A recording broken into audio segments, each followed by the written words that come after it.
ជំរាបសួរបងប្អូនទាំងគ្នាថ្ងៃនេះដែរខ្ញុំនឹងនាំបងប្អូនទាំងគ្នាទៅទស្សនារមណីយដ្ឋានភ្នំប្រភ្នំស្រីដែលស្ថិតនៅក្នុងខេត្តកំពង់ចាមតោះឥឡូវនេះដែរខ្ញុំនឹងរៀបចំខ្លួនបងប្អូនទាំងគ្នាបន្ទាប់ពីយើងងូតទឹកងូតអីហើយ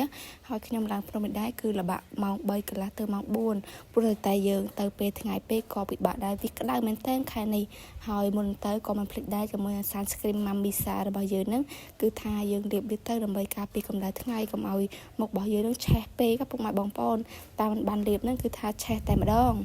ឥឡូវខ្ញុំធ្វើការម៉ាស្សាមុខត្រឹមត្រូវតែដើម្បីឲ្យសានស្គ្រីមរបស់យើងនឹងចូលជាមួយផ្ទៃមុខរបស់យើងហើយឥឡូវនេះគឺថារួចរាល់ហើយបន្ទាប់ពីខ្ញុំលាបសានស្គ្រីមលាបអីហើយក៏មកធ្វើការចងសក់ចងអីចឹងទៅព្រោះបញ្ញាប់ដែរព្រោះជិតដល់ពេលវេលាត្រូវទៅអញ្ចឹងពុកម៉ែបងប្អូនទាំងគ្នាហើយវីដេអូនេះដែរគឺដំណើរកំសាន្តទៅរមណីយដ្ឋានភ្នំប្រភ្នំស្រីអញ្ចឹងណាបន្ទាប់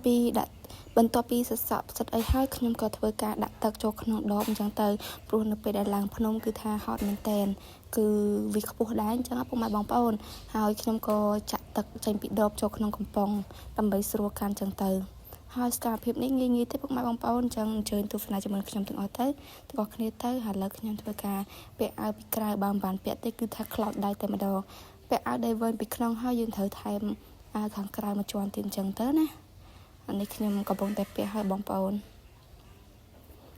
តនេពីការសិក្សាអញ្ចឹងអត់មានទៅណាមានតែទៅដើរលេងខ្លះរៀនខ្លះអញ្ចឹងពុកម៉ែបងប្អូនកុំឲ្យវា stress ពេកបន្ទាប់ពីខ្ញុំរៀបចំខ្លួនរៀបអីហើយគឺថាផឹកទឹកមួយម៉ាត់សិនព្រោះរៀងហត់ដែរឥឡូវនេះខ្ញុំចេញដំណើរទៅហើយគឺថាជាប់ភ្លើង stop តែម្ដង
បន្ទាប់ពីយើងធ្វើដំណើររៀងយូរដែរក៏មកដល់រមណីយដ្ឋានភ្នំប្រភ្នំស្រីហើយការធ្វើដំណើរដែរក៏វាមិនសូវឆ្ងាយពីកន្លែងខ្ញុំរស់នៅដែរពុកម៉ែបងប្អូនគឺរៀងជិតគ្នាអញ្ចឹងណាឥឡូវយើងធ្វើដំណើរឡើងទៅលើភ្នំតែម្ដងហើយទេសភាពនៅតាមនេះគឺស្អាតមែនតើអមជាមួយនឹងទេសភាពព្រៃព្រឹក្សាអញ្ចឹងទៅបងប្អូនឃើញអត់គឺថាស្អាតមែនតើត្រជាក់ភ្នែកណាពេលទៅអីអាចមកទស្សនាលេងបានគឺស្ថិតនៅក្នុងខេត្តកំពង់ចាមយើងនេះឥឡូវខ្ញុំធ្វើការបត់ទៅហើយដើម្បីឡើងទៅលើភ្នំស្រីបាទទៅត្រង់គេហៅថាភ្នំប្រុសគឺភ្នំពីរហ្នឹងគឺទល់មុខគ្នាបើតាមរឿងពីដើមអីចឹងគេពួនភ្នំនេះអញ្ចឹងភ្នំប្រុសហ្នឹងគេពួនឲ្យប្រុសភ្នំស្រីហ្នឹងពួនឲ្យមនុស្សស្រីចឹងទៅគេភ្នាល់គ្នាអីចឹងរឿងពីដើមពីមុនណាបងប្អូនទាំងគ្នាឥ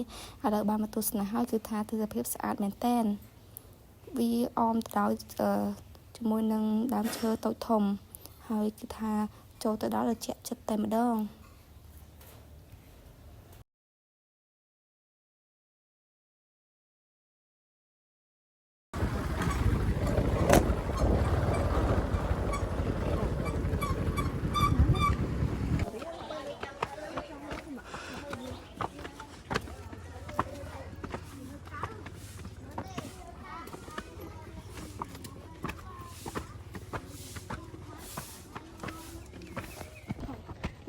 trong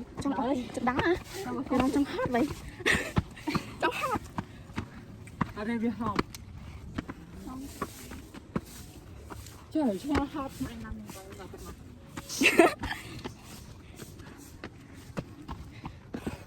Hello.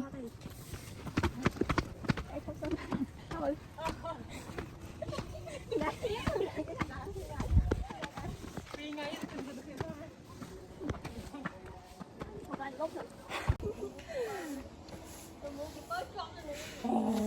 អ្នកនេះអស់ជើងមួយហើយ ហើយ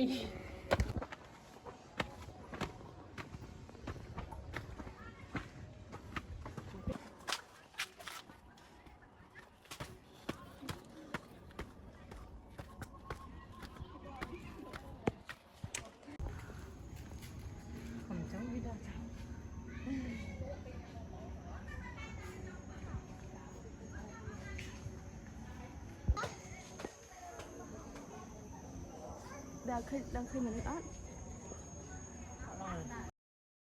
បន្ទាប់ពីយើងឡើងភ្នំរៀងប្រហែលជាបាន20នាទីហើយក៏ឡើងមកដល់កំពូលភ្នំហើយឃើញទេសភាពស្អាតមែនតើមើលពីលើកំពូលភ្នំទៅឃើញទីក្រុងឃើញក្រុងកំពង់ចាមតែម្ដងហើយគឺថាខ្យល់វិញលហើយតែម្ដងពុកម៉ែបងប្អូនគឺអស់ជាមួយនឹងទុកកង្វល់តែម្ដងហើយនេះខ្ញុំថតទេសភាពបងប្អូនមើលនេះគឺថាយើងមើលឃើញទីក្រុងកំពង់ចាមតែម្ដងហើយបន្ទាប់មកពួកយើងក៏ធ្វើការថតរូបថតអីលេងចឹងទៅ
បន្ទាប់ពីយើងដើរលេងនៅលើភ្នំប្រុសភ្នំស្រីហើយក៏ធ្វើដំណើរចេញមកវិញដើម្បីទៅផ្ទះអញ្ចឹងទៅពុកម៉ែបងប្អូនព្រោះហើយវារៀងយប់ដែរណា